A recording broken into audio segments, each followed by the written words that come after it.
Je lis du livre de Genèse, chapitre 3, au verset 10, ce qui suit. Il répondit, « J'ai entendu ta voix dans le jardin et j'ai eu peur parce que je suis nu et je me suis caché. » Prions. Notre Seigneur et notre Dieu, alors que nous prenons le temps pour lire la parole, que le Saint-Esprit nous dirige et que nous puissions le laisser nous diriger dans toute la vérité. Nous te demandons cette grâce au nom de Jésus pour ta gloire éternelle. Amen. Dieu appelle Adam. Et que fait-il? Il répond à l'appel de Dieu. Il répond à l'appel de Dieu. Il connaît sa situation. Mais dans sa réponse, il donne beaucoup de réponses. Puisque Dieu a posé une seule question. Adam, où es-tu? La réponse aurait dû être, je suis ici, Éternel. C'est tout. Mais Adam va plus loin. Regarde bien. Il lui dit, j'ai entendu ta voix.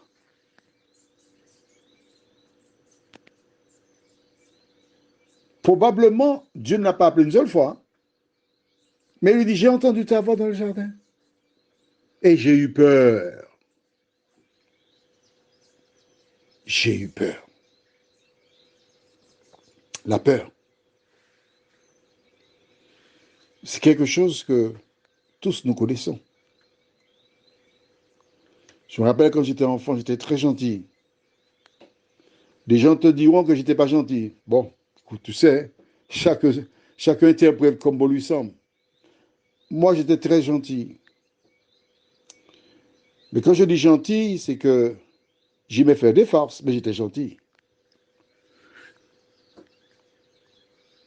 Et quand on fait des farces, et que l'on cherche qui a fait la farce, forcément tu as peur. Mais oui. Parce que tu sais qu'une fois que tu seras identifié, il y a quelque chose qui ira avec. Il faut passer à la caisse. Et il y a une peur qui s'installe. Alors je vais te raconter une chose. Je n'ai jamais frappé une femme de ma vie. Et je te dirai pourquoi. J'étais en 5e. Et il y a une jeune fille de la classe qui était, on va dire, maladroite. C'est-à-dire que probablement elle aimait me voir parce que j'étais fort agréable. Et à la récréation, elle, elle me poursuit. Elle m'appelle Eric, cochon, cochon, cochon. Mais ce jour-là, j'avais un problème. Je ne peux pas te dire lequel, mais j'avais un problème. J'étais pas bien. Je dis, reste tranquille, laisse-moi tranquille. Et la fille continue.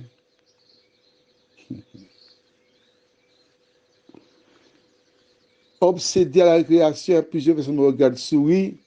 Je me suis retourné. J'ai dit, écoute, tu sais, on ne dit pas cochon, on dit porc. Et je lui ai infligé une gifle avec ma main droite. Bah! Elle est tombée bon par terre. Les gens commencent à courir. Et moi, j'ai peur. Je tremble.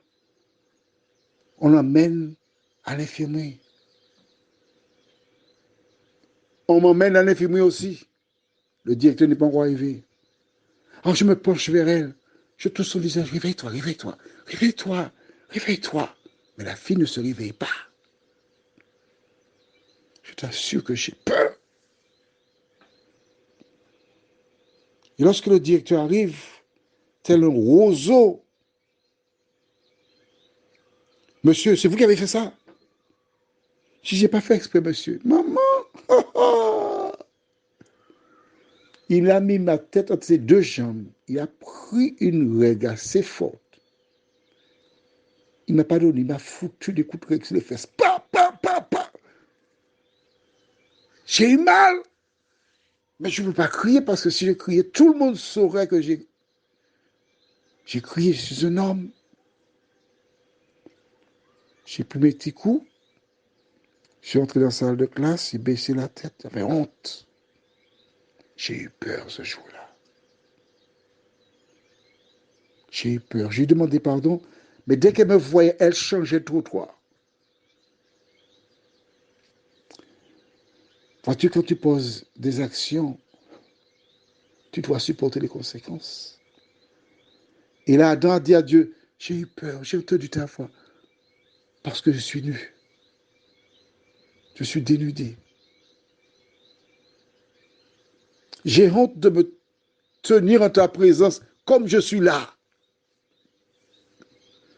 Mais comme je te disais hier, Dieu est parti à la recherche d'Ève et Adam. Quel que soit le lieu où tu pourrais te cacher, Dieu est présent puisqu'il est omniprésent. Il est partout à la fois. Rien n'est caché à ses yeux. Mais si tu dois te cacher vraiment, je te propose la meilleure cachette. C'est te réfugier en Jésus de Nazareth. C'est la meilleure cachette. Sors de ton trou. Car aussi longtemps que tu restes là, cloîtré, lorsque quelqu'un parle, c'est pour moi, on me regarde, on reconnaît mes affaires. Tu es inquiet, tu ne vis pas. Mais lorsque tu as été à Dieu, il te soulage. Il t'enlève le poids. Tu es légère ou léger. Alors, pourquoi ne veux-tu pas venir à Jésus? Prions. Notre Seigneur, notre Dieu, combien nous sommes heureux en ce soir de voir que tu pars à notre recherche parce que tu désires notre salut. Merci Seigneur. Merci parce que telle voie paraît droite à nos yeux. Nous l'empruntons pour découvrir ensuite que des souffrances. Alors Seigneur, nous tournons nos regards vers toi.